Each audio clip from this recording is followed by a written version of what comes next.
Ce jour-là, j'ai vu de mes propres yeux mon mari entrer dans un hôtel en laissant ma meilleure amie. Un pincement violent m'a transpercé le cœur, mais je n'ai pas foncé pour les confronter. J'ai juste pris la main de mon fils, et je l'ai suivi discrètement jusqu'à l'étage, déterminée à les prendre sur le fait. Mais avant même d'arriver à la porte, mon fils a secrètement appelé son père pour le prévenir.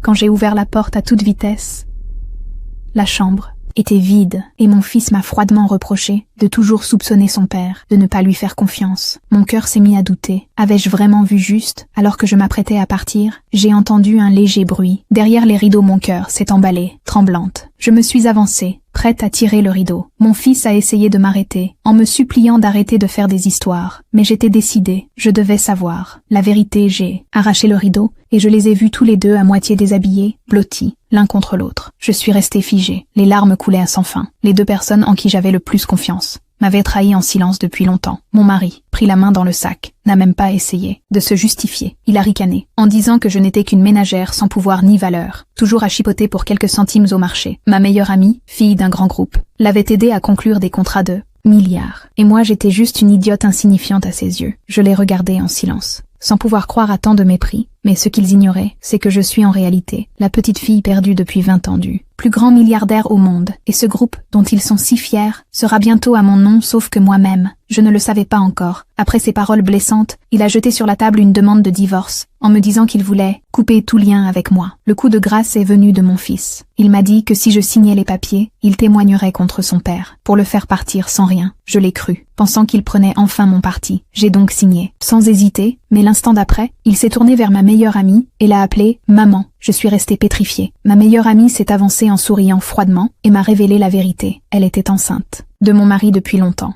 mais sa famille refusait leur mariage pour assurer la naissance de l'enfant. Mon mari me faisait boire chaque jour une soupe empoisonnée qui m'a rendue stérile à vie. Finalement, ils m'ont fait adopter leur propre fils. Celui que je croyais être mon enfant, je suis tombée à genoux, envahie de douleur et de haine. Je me suis jetée sur eux, mais mon mari m'a repoussée violemment. Puis il a sorti $1 de sa poche et l'a jeté à mes pieds. Disant que c'était tout ce que je valais, je me suis relevée, les dents serrées, le regard rempli de feu, et je leur ai juré qu'ils paieraient pour tout. J'ai pris ce $, et je le leur ai lancé en plein visage. Avant de partir, la tête haute, haine descendant. Une rangée de voitures de luxe m'a soudain bloqué le passage. Un homme élégant s'est avancé et m'a dit respectueusement que j'étais la petite fille perdue du plus grand milliardaire au monde et qu'il venait me ramener à la maison. Je suis restée bouche bée. J'ai secoué la tête, en disant qu'il faisait erreur, que je n'avais jamais eu de grand-père. Mais il a sorti un test ADN, avec mon nom inscrit.